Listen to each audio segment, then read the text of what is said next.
Okay, so welcome again. We have the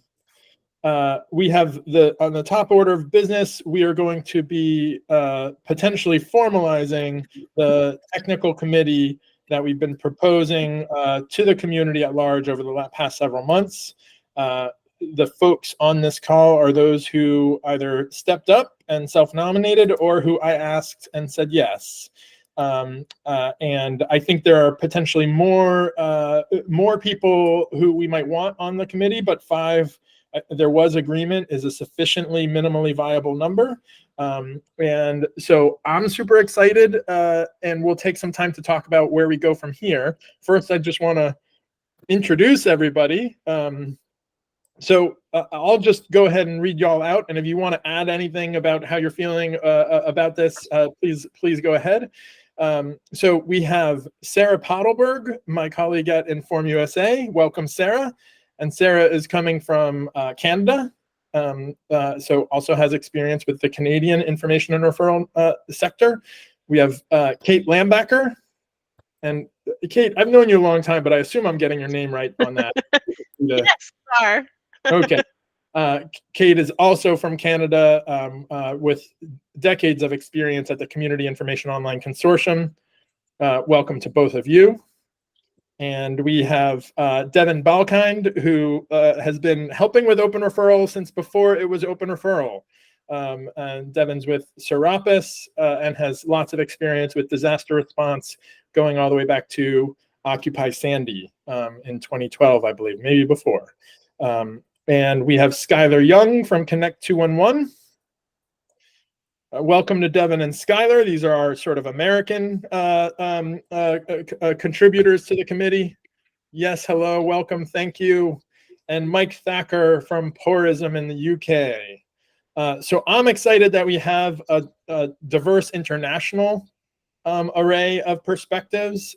There are a couple other countries where I'd like to see representation eventually on this committee. But like I said, you all have been really helping us move from the second iteration of our specs to the third, and now developing a governance model for which we can move this forward from here. And I thank you for your service, and I'm really excited to have you together as a committee. Any questions, clarifying or otherwise, about like where we are and what step we are about to take before we start talking about developing a charter?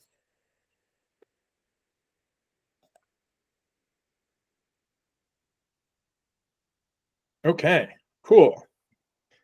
So to recap, we want the committee to, now that it's being formed, to set the terms for itself. How will the committee work? How will the committee change? Etc. And that begins with forming a charter. I am happy to help with the drafting of this charter, but I do want to make it clear that this is really a power that you all can exercise collectively. So I'm here to scribe and do the lifting of getting a proposal, but it ought to reflect your input and it is subject to your approval. The one clarification that I need to make is, given that this has bearing on Open Referral's intellectual property assets, which are licensed as Creative Commons but are still held, that license is held by our fiscal sponsor at Aspiration. So the charter needs to be subject to Aspiration's approval.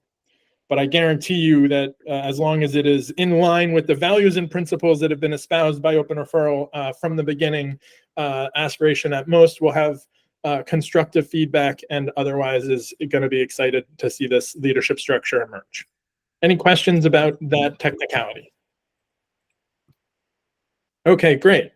So we don't have to spend much time. I have examples of charters, although not necessarily for a body like this, but I can point to examples of charters, and I also have in my head a basic sort of formula for what are the minimally viable headers in a charter. But let's take a moment to see, like, does anybody have any questions about this committee, the operations of the committee, that you think a charter ought to be able to answer? And while you think through that, I'm going to go ahead and give you the formula that's in my head for what constitutes a minimally viable charter. Any questions? Well, I'm assuming predominantly we need to know roles, scope of work, and how we add and remove members. And a scope of work possibly for individuals, but also for the body. And I assume that we're here to create and vet iterations of the specification. But is there significantly more than that? Yeah, Greg's written down guiding values and principles, and I think we need something which constrains us to that. Yeah. I think adding, honestly, I think technically, like from a minimum viable charter perspective, I think adding and basically managing membership is probably the most important thing, just because it's operationally make life difficult if, make things vague if we don't have that. And then the rest of this stuff is kind of is good to have. Yep. But I don't think anyone here would be surprised to hear that Skylar thinks that our job is to keep the spec up to date, which is, we should definitely make explicit, and we should also have, as much values and mission stuff is authentically true and doesn't create too much conversation, like obviously true stuff. Beyond that, though, I think we should keep it like super simple. But even just adding and removing members is requires many lines. That's the tricky bit to me. Otherwise, you're right. I kind of just want to start working on 4.0. I'm like, bring it on. And the other thing, think the mandate needs to be clear. The responsibilities of the members needs to be clear. I'm not sure if we cross any lines into needing to be clear about liability or lack thereof of people's actions on the committee. Most of my experiences with nonprofit boards, which is different than this, but I'm sitting next to an enormous handbook for my last board position, which included like literally pages and pages of legalese about both our responsibilities and our how our liabilities would be managed. I'm not suggesting we do that, but we can't pretend that that doesn't exist. We need to acknowledge the responsibilities of participants and where they do or do not have certain obligations. Yeah, and this loops back to our conversation with aspiration, because ultimately to the extent that this committee has power over development of the specification, and the specification is held by aspiration, then a certain amount of liability is held by aspiration as the fiscal sponsor, and we will just want to make sure that the flow of those responsibilities from here to there is appropriate and meets with aspirations criteria, which, as long as its values aligned, I believe that it will. And hopefully under that context, at least for now, given where we currently are, we won't have to worry about like D&O insurance or anything like that, because we are not an incorporated entity. But we will make sure to ask that question in this process. And we'll also want the how members join, leave, or are removed. That's a kind of decision-making process. We'll also want to specify the decision-making process over the contents of the specification, and so on and so forth. Cool. So we've got a quick outline here. A lot of this is stuff that, to a certain extent, well, the top 2 or 3 are things that potentially could be plugged and played. We have values and principles for the initiative. We want you all to review and affirm that those work, or potentially articulate any potential changes that might be appropriate to make for this specific context.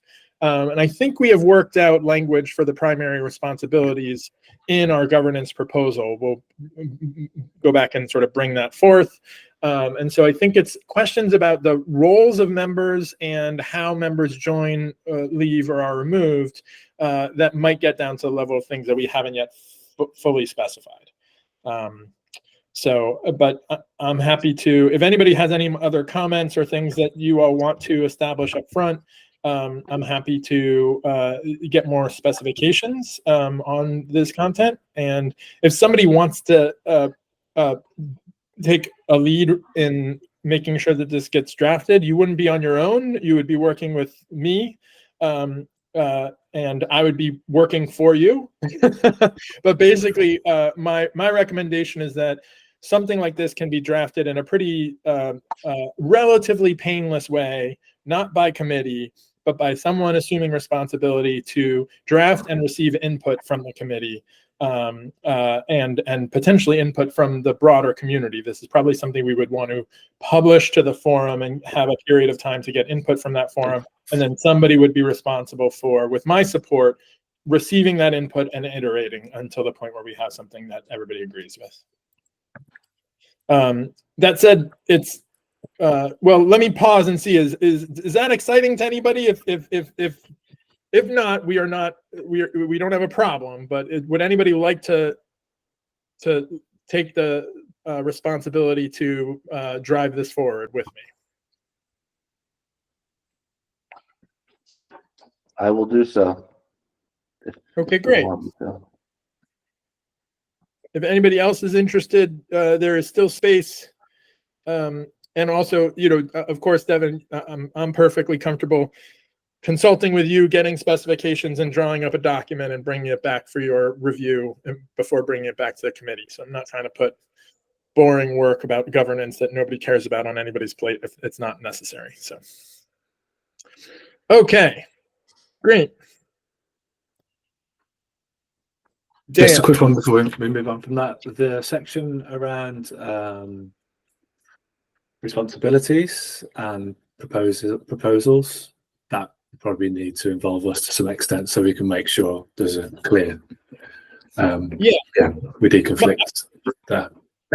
Yeah, Dan, I'm assuming that we are leveraging the content that we have already developed in dialogue with you and Matt for that, right? Yeah.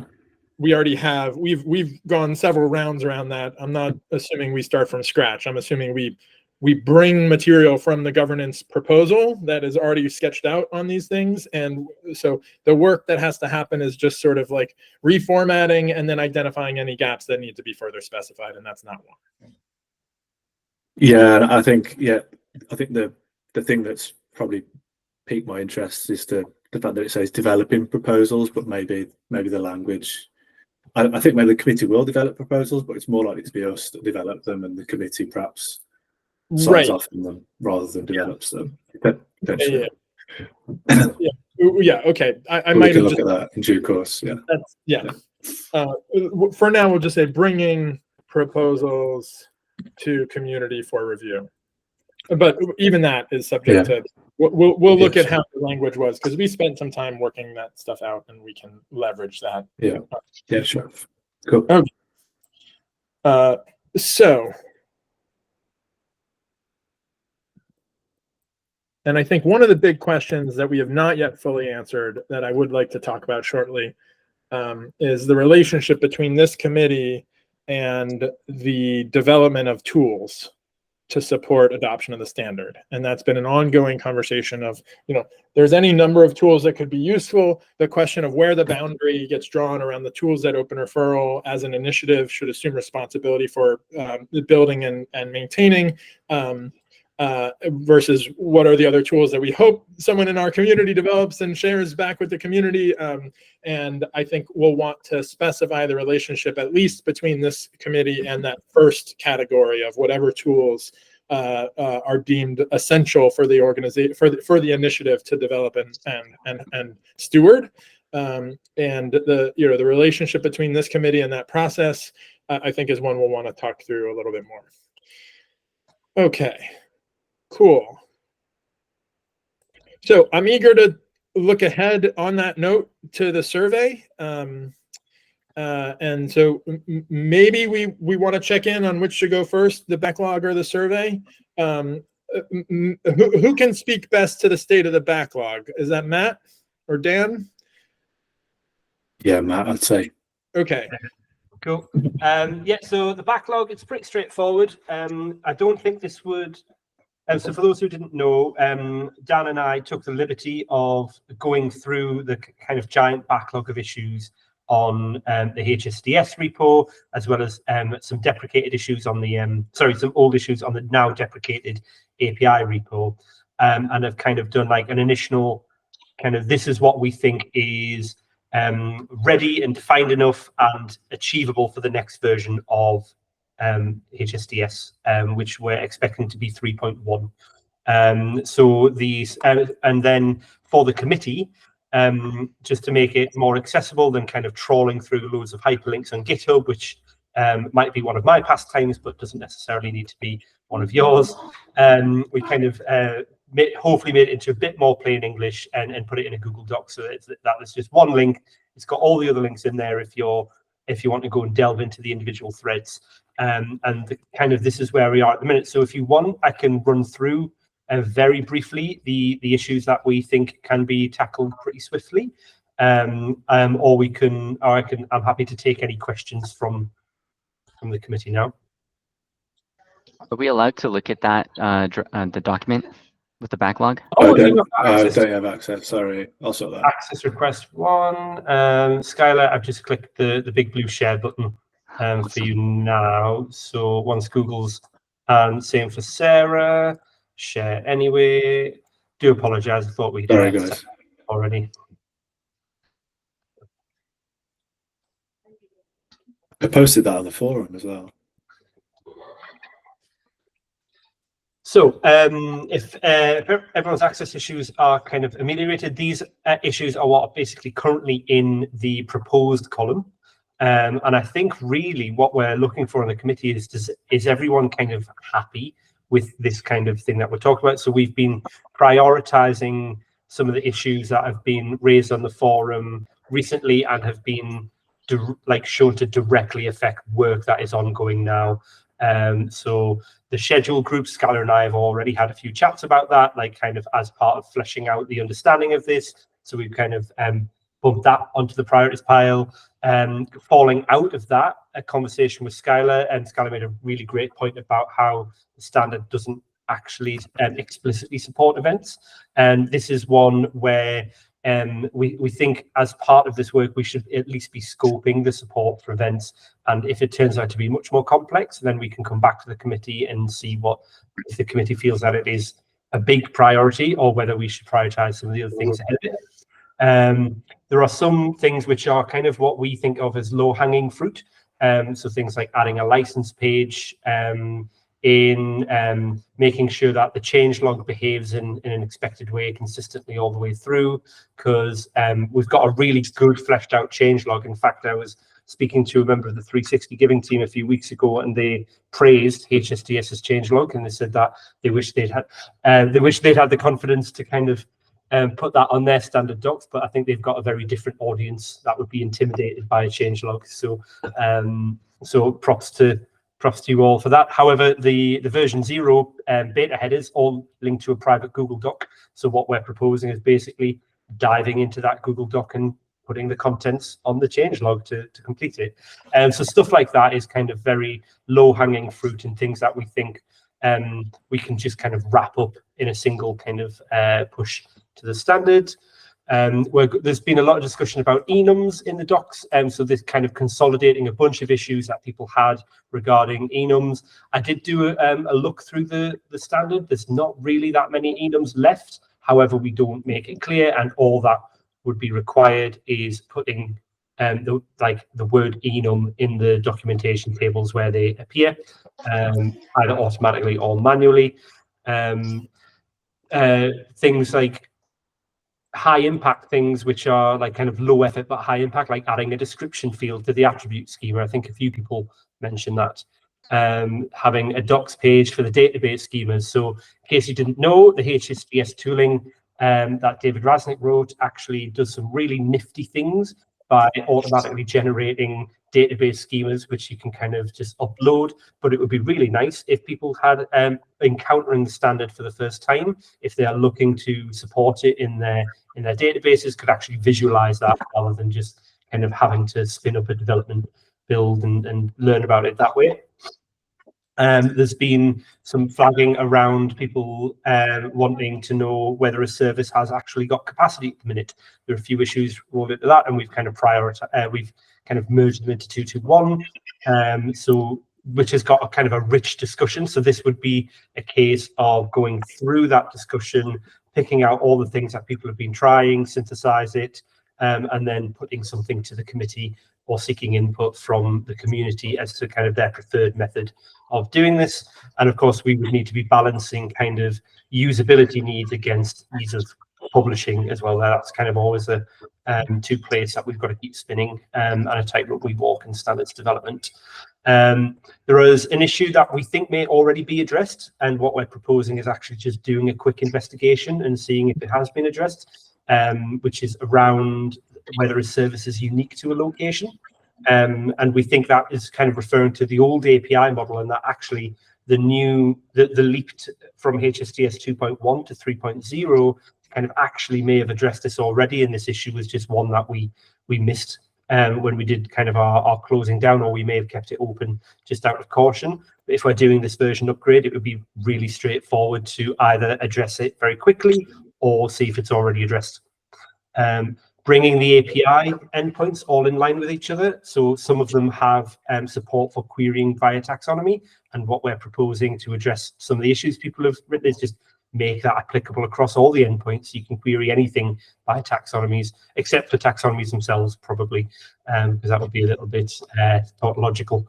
So it's not often I get to use the word tautological, except in philosophy discussions and computer science. So something we all get to have fun with today. So, and then another one from our very own Skylar around the URL table in the pattern of the phone table. Definitely makes sense. Definitely an inoffensive thing to do. Really straightforward to implement. So we're proposing that we just do it rather than making it its own thing and snowballing it into its own development cycle. And some things that I've picked out, which I saw as low-hanging fruit from kind of the API issues. So do we want a secure search via post? So as much as I'm a bit of a HTTP diehard, and I think that if you're wanting to retrieve information, GET should be the method. There are safety concerns around some services. So maybe you don't want to, if somebody's monitoring your network traffic, for example, and like if you're experiencing intimate partner violence, maybe you don't want them to know what GET queries you're putting into your URL. So maybe we want a secure search option so that they can post those up to the API, that sort of thing. And of course, this would be a minor upgrade, so it would be an optional API endpoint if somebody couldn't implement that for whatever reason. It just gives people the option to do that and standardizes it where we can. Adding support for ISO 6393, that's basically just saying we support it, because we pretty much already do, because we support ISO 6391 or ISO 6392. So it's just saying that we do that and allowing that if you're doing any validation, basically. Flags for confidential data, again, really inoffensive, really makes sense. Why? Let's just do it. That's kind of our philosophy on that, and it would be a really straightforward win. And adding a service at location ID to the service area table. Yep, went through this as well. This makes a lot of sense. Thank you for a really engaging forum discussion for those involved. So some services should be related to the location and not the program itself. The issue itself proposes a specific solution. So what we're proposing is part of this work. We will investigate that first. It would be really silly of us to reinvent any wheels if they don't need reinventing. And then we'll also try and scope, have a good play around with the standard and see if there are any alternative or simpler ways of doing this to make sure that we actually cover all the bases there. And then there was an issue around tooling as well, which is snuck in there, which is that we need to scope the validator tooling to make it perform some data quality checks as well. So that's probably outside of the scope of the actual 3.1 upgrade, but should be thought about in the same package of work, I believe is the reason that that's there. Sorry for that whirlwind kind of tour through a otherwise really boring Google Doc. I hope that was somewhat useful to some people in the room. Let's do a round to see who has what questions. And let's just, rather than jump directly into dialogue, let's just field all the issues that came up. And then we can go back and work through them. Mike.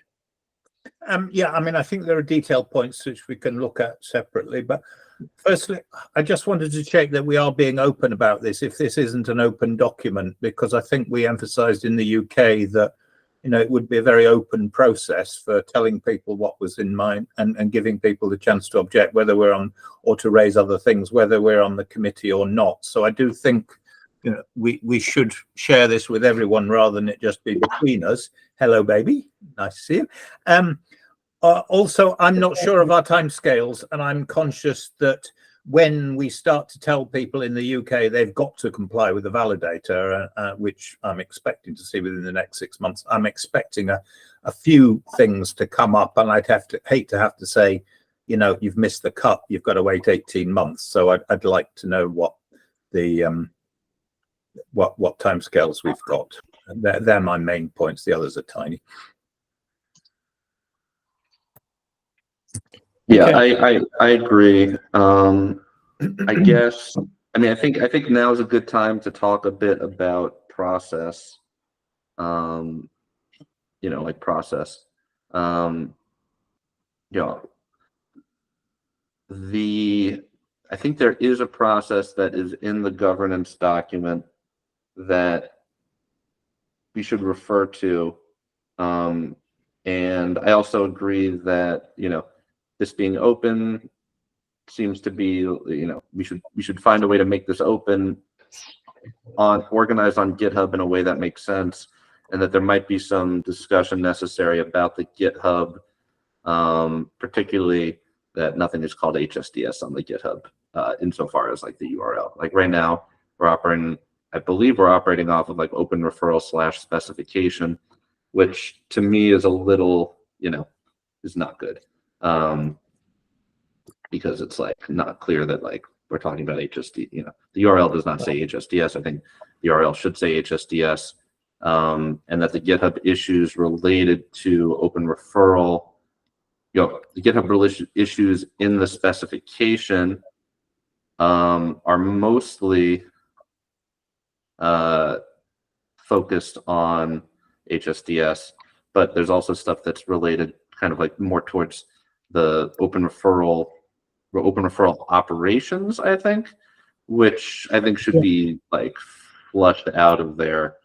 And that, yeah, this conversation that we're having, I believe should be able to be powered by GitHub review as opposed to Google Doc review.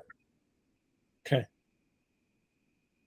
Aside from that, I also want to say, you know, that sounds like a great set of issues that I have, you know, probably no problems with. However, if we're adding, it sounds like we're adding a few tables, and I wonder if that's 0.1. I mean, I guess it's a 0.1 because it's not a breaking change, but it's like we're adding like a URL table, which I think is a good idea, but you know, is more serious, I think, than, you know, many of the other things in here.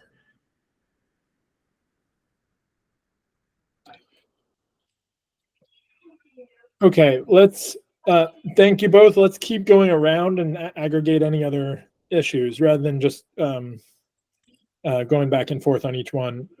So Matt, do you have more issues, or did you want to respond to something there? It was more of a response, but I'm happy to allow go for the round table. Hold that thought. Let's see what else. Anything else anybody wants to put on the table?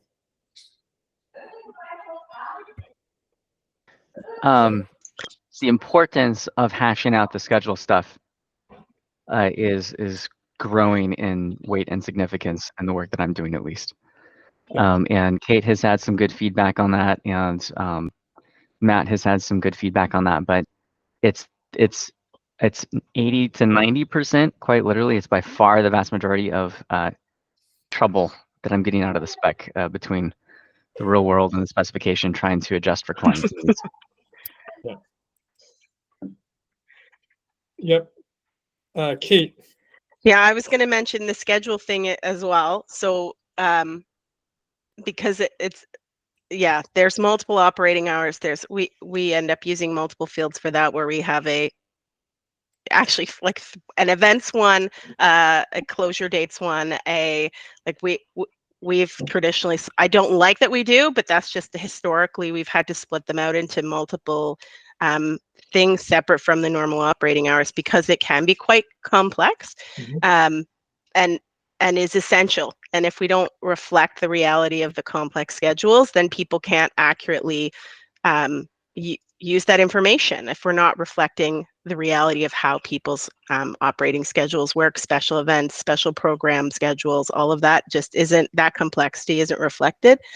My other thing was around the capacity to take referrals, because that's to me, it's a complex question. And I, at least once a year, end up going through with a client who's trying to track that information, and the struggles that they go through to track it and keep it accurate and decide what level of complexity to keep that is manageable. I don't think that's something that should be rushed in, because I will say that almost every one of my clients that has tried to track that information has only been able to do so for a short period of time before that effort collapsed, and often because their ambition and what they were actually capable of handling were not in line.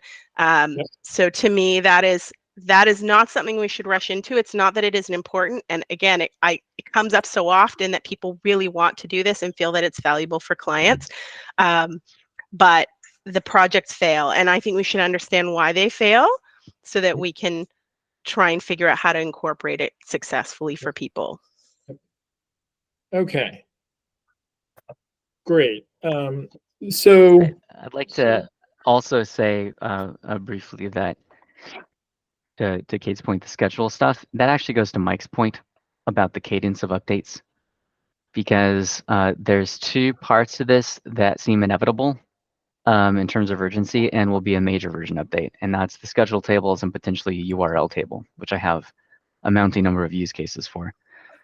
So that is, I feel like that's important to understand what the cadence of updates might be for those issues, because it'll affect how people create interim solutions, and I'm very sensitive to making sure that we do this on a cadence that works for the UK as well. Yeah. Okay. Thank you all for walking us through that. So let's take a little bit of time to sort through which of the issues we can clarify up front and which are the issues that we want to shape our agenda in the months ahead. And so there's a couple of things that I think I can help clarify, and then I think there's a few things that feel to me like things that we're going to want to set on the agenda for the next meeting or the coming meetings thereafter. First, on the openness, my assumption is that the prospective backlog for any given update is public. And also my assumption is that these meetings, unless otherwise decided by the committee for special purposes, my assumption is these meetings, the recordings are open and people can come and sit in. We might want to clarify that in the charter. But that's my operating assumption, that you all ought to be able to have the power to be able to say, we're going to have a closed meeting if there's any questions about conflicts of interest or conflicts in the community or anything like that. But by default, openness is one of our principles and values. Dan. Yeah, I was just going to say the document not being open is an oversight on my part. Yeah. It has been shared in the forum, and it should have been open at that point. I guess then the question is, though, do we want it to be open or do we want to actively promote it and actively seek feedback from the broader community? I think they're two different things, because we know a lot of people won't watch the video, for example, or find the link that I put to that document deep in a thread. So, yeah. Okay, and I see Matt's hand up, then we got Kate. Yeah, just on the Google Doc versus GitHub thing, I would worry if we were treating this document as kind of like an official document of any kind. I think this was designed as just a quick. We need a summary of everything that ODS have kind of went through and put our thinking onto paper. So I think it's a good flag that we've caught it early before we start treating this document too officially. However, it does raise a point, I think, of like, well, how do we inform people of the things that we are proposing to work on? And I think we've got any number of channels we can do for that. We've got the Open Referral website where we can, I'm not sure if it's got a blog functionality. Is it built on WordPress? So we can maybe post something and have that as the canonical announcement. We can have a forum post that the same way. We can copy and paste from this. The other thing we could do, and I'm like, I don't know much about GitHub projects because this is basically taking the proposed column in the project and adding some words to it. We could. Is there a way that we could make that viewable and open by members of the public? Would that be sufficient for people? I can check that. It might be already. Yeah. So I think there's any number of ways we can do that, and I think it's more important that the process is open rather than the particular medium that we choose. And just brief clarification, my assumption is, and unless this has to change, that the forum is the official place where we conduct official community business, and there's overlap between that place and GitHub through integrations, where GitHub is the place where the technical specs live, and any formal proposals around the technical specs ought to be in GitHub, even if they are formally discussed, in the forum. And there may be some awkward overlap, right, between discussions in the GitHub issues queue and forum, but that's my responsibility and the technical steward's responsibility to make sure that we are synthesizing a conversation across different fora. Slack was popular 10 years ago among developers. It's not really a useful tool in my experience, outside of messing around, and the blog is really just for public notification. Once the community has done something officially, or if the community is fielding a request for input or whatever, it can go on the blog, but that's really public facing. So any questions about that? And then I want to kick it to Kate. Just quickly on that, Greg, I'm happy to create a separate forum post introducing that document, just to make sure it's clear that we're going through this process and that sure those summaries are being considered, if that's going to make it more visible. Yeah, if there's not a thread about a running backlog thread or anything like that, I think that could be a good idea to have a thread where we are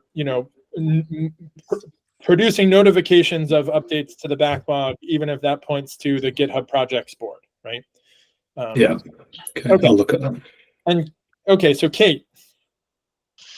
Yeah, I was, how am I going to phrase this? Okay, so the forum is excellent for sort of that ongoing dynamic communication, but it's insufficient on its own for people who are going to step in and out. And I consider myself one of those in that I can't be on there all the time. I'm generally coming, in the days before a meeting, trying to catch up on what's going on, because that's the capacity I have to give. And we're talking about other people in a broader community stepping out in and out even less frequently than that. And so it's incredibly important that we have a place to go that says, this is these are key documents. This is the purpose of this document. It is active, like what its status is. Is it actively being worked on? Is it a living document in progress? Is it a finished, like all of that kind of guide to what the heck is happening. We can't expect people to be able to crawl through the forums to figure out what parts are important. It's just not realistic, and people will be overwhelmed and they won't participate. That's what ends up happening. So even something like the fact that we have the back, and we're picking on this document for no reason. We have this backlog document, but like I immediately, when I heard backlog, I went to GitHub and I looked at the backlog category. Like that's too confusing. And so, but I don't think it's a hard problem to solve. It's simply like, you know, someone who wants to dive into something should be able to go to a single page where they look up, you know, how do I find out what the current issues are, or how do I submit an issue? There should be really a simple way for people to get to the right place at any given time, but somebody has to be in charge of making sure all those pointers stay up to date and the information stays up to date so people can find that information easily, and then they can decide when the right time is to put those documents up for people to find. And sometimes that's not, like, sometimes it's just somebody collecting thoughts in a document and it's not ready to be put up in that way, and that's fine. Having that central place where we're explaining what's going on gives us an opportunity to be thoughtful about when those things get shared. Okay, yeah, and to an extent, this is the responsibility of me and the Open Data Services Co-op. The input from this committee can be instrumental in continuing to improve. We do have documentation, you know, about like how to documentation for how to get involved, and that should point to the forum and key documents. And then we have like the standing meeting notes where we include links to key documents. But I think your point is well taken and would welcome any specific suggestions. Matt. Yeah, well, I was actually about to address Skylar's point on the schedule tables and major versus minor updates. So if we're still on the documents and the governance and the openness, I think we should stay there, and I'll just keep my hand up until we're ready to move on. Yeah, and I want to start moving us to bring this part of the discussion to a close so we can talk about the survey and potentially the summit. So, Devin, I see your hand up. What did you want to address? Yeah, I mean, I think we need to get the process and the navigation right.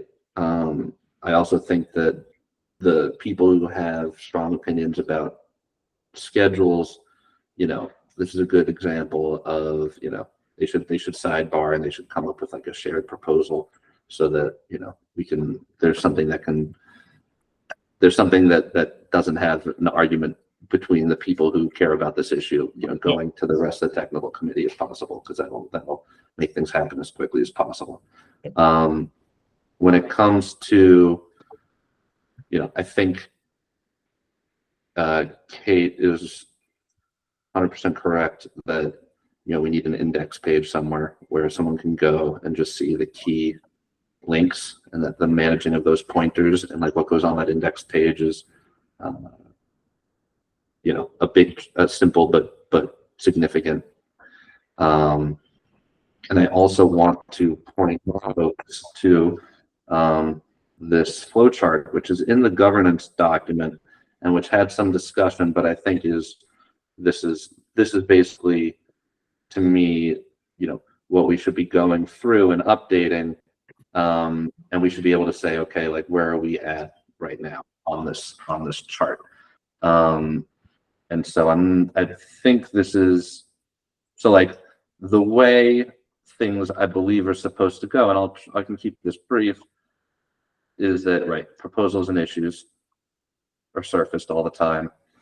The Open Data Services Co-op triages those, filters them by basically putting them into a patch process or into a proposal classification process. That then is reviewed by us. So theoretically, we would be here right now, and we would probably also be here, like at the same time, like reviewing what the Open Data Services Co-op viewed as what they've triaged as patch processes that are now up for review, and like not really worth, theoretically, these are things that are not really worth our time, right? Like these are like obvious changes that no one's going to have a problem with. So we should, I think, be reviewing that list and being like, yep, that looks great. And then we should be looking at these proposals classified, whether or not they're, these are, we should be going through that list and saying like, this is major, this is minor. And so that at the end of this process, we would have we would have whatever it is, that Google Doc, but probably ideally in GitHub, a list of things, like there would be the triaged items that are like going into the spec. There are the minor items that are, that we're going to need to discuss further.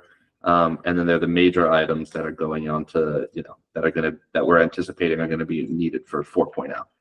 And that would be like a good scope of work for this type of call, because, we would also be refining them and blah, blah, blah. But ultimately we would have a reasonable scope that could then go into codification, right? Where Open Data Services Co-op can say, all right, we have, the ISO thing and this other stuff, that stuff's easy, that's been that's triageable.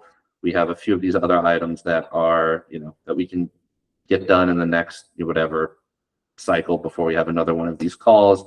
So we're going to codify those. Those are going to go into the bucket of things that are basically done after that, that are going to be reviewed and be done after that, but that we'll all review again. And then that bucket, as that bucket fills up, we get to 3.1, which is a filled up bucket of 3.1. Meanwhile, there's also a growing bucket of 4.0 or whatever, 3.2 or whatever we want to call it, that is like emerging. And then we get to the point where we have like a version upgrade proposal where we've got, okay, the 3.1 bucket has been reviewed. We like all of it. Like, let's push that through. That goes to the community as a post. If there's any feedback there, we deal with it. Then it gets implemented. Then, then there's like a few steps that just sound like the same thing to me, but basically it gets implemented and released. That I think is the general gist of this flow chart. And that if whatever we're doing doesn't fit with the flow chart, we need to update what we're doing or update the flow chart and probably a bit. So that's my presentation. We're not going to have much time to discuss the details of that now. So if you have questions, please put them in the chat, or comments or observations. And this will be one of the things that we're going to be bringing back. Maybe not for the charter itself. We might have a high-level summary, and to include in the charter, but this would be an accompanying document. Right. This is in the governance structure document, right. And I've posted a direct link in the chat. Yeah. Okay. So Dan, Matt, any clarifying points or suggestions for how we can wrap this up for now and set the agenda for the future? Yeah, I'm sorry, I'll try to talk over a fussy daughter. I do apologize. Sure.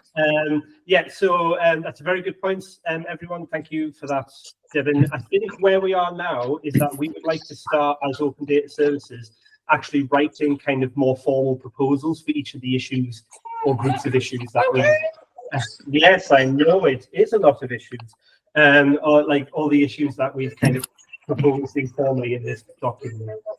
So that will be gone, that will go to the committee. And a lot of the reason that we've wrapped a bunch of these patch level issues up in there is that rather than go to 3.0.x and then end up at 3.1, we may as well just wrap them all up in a single version place and just update the version of the standard one.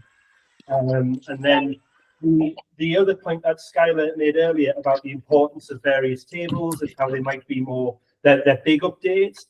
We totally agree. We think they can be implemented in such a way that they are optional features for those there to benefit those who need them. Yes, optional, that's minor. And so we think that we wouldn't need a major update for those. So we've done similar things in other standards in the past, so that we could do this all with a minor update to 3.1. And then if those features become heavily used and important, when it's ready for 4.0, they become mandatory features. I think that's kind of the way that we were envisioning this. And we will write such in our proposal so that we are clear. I think there was a lot unsaid in this kind of informal talk, and I apologize for that. Yeah, and I just also wanted to say that we did deliberate on whether to create this summary or not. It was asked for directly at a previous meeting, so we thought we should. But this exact reason was why we deliberated on it, because we thought it might confuse the process, and ideally we would have waited until the committee was formed before we even put this out there. So like, we acknowledge that we've kind of not really followed the process that we helped to write, but there's kind of a reason for that at the same time. So yeah, I'm happy to, once the committee's formed, go back to kind of following the process. And what Matt's described there, I think, is the codification process in terms of, you know, speccing these things out properly. So how, why, or when do we form a scheduled working group? Skylar, I think we want to model a process by which people feel empowered to take action without waiting for like whole group. Like, as far as I'm concerned, and people can check this, but you know, if one member wants to, you know, develop a proposal, you should be able to say, I want to start working on this proposal. Does anybody want to join me? And not have to wait for permission. Ooh, this just in. I would like to start working on a proposal. Who would like to join me? You can send me an email and we can chat through it Okay. if that works for Great. you. Yeah, absolutely. Okay. Anyone else? Does this relate to the proposal that you've put together already, Matt, or is this separate for that? So, What's that, Dan? does what Skylar's talking about there relate to the proposal you've already kind of specced out for the schedule table? Oh, that was weeks ago. I think I'll need to actually check that. Okay. Partially. Yeah. Partially, Yeah, it partially does, but I'm convinced we need to go further. So Okay. All right. Yeah. there's Got going to you. be steps to this. Okay. Cool. Okay. Right. To work us towards a close, real quick, we have 4 responses to the survey, but we have really only promoted the survey through the forum. We only wanted to test it with folks who'd been paying attention. We got mostly positive feedback. Matt offered some constructive suggestions that I think Devin received affirmatively. Devin, I think you made changes, so we might be ready now to do survey promotion more rigorously than we have in the past. So I don't think we need to worry about the results right now because we only have a few respondents. But I can promote this through the forum, through the Slack, potentially on our website, and through our email. But most of the effective promotion is probably just going to be one-on-one outreach. So I'm going to do all those things, but I would welcome from you suggestions of who you want to make sure we get feedback from on this survey. And I can pledge to either do the outreach to them or figure out who can ask them to take that survey. All right. Real quick, let me just get a quick take on, like, do you think we ought to have a summit of the whole community as we have in the last couple of years in 2024 or 2020 or early 2025? Let me see, and feel free to not have an opinion on this, but does anybody feel like this is a priority for us to try to work on this year, this calendar year? Put your hand up. Okay, 2025. Like first half of 2025. Okay, all right. Did that go too fast for anybody to really absorb or respond? Matt needs some more time. Okay. Yeah, sorry. The options were late 2024 or early 2025. So I think early 2025 would probably be best. Okay. Yeah, I was just trying to get a vibe check. This was not a decision-making question. I'm just, it takes me about 2 months once we've scheduled something to organize it. And so it could be done in the back half of this year. But also I think if you all want some time to settle in, to develop a proposal for 3.1, I think anticipating that this is something we can do in early 2025 works for me. Mike, I see your hand up. Yeah, I'm still keen on kind of subject-specific meetings rather than something covered. And the issue of what I call an aggregator, where I think Skylar has lots to share and possibly UK people have. I'd love to see, separate from a full summit. Yep. Yeah, Yeah, and that's on my list. Thanks. Yeah, go ahead.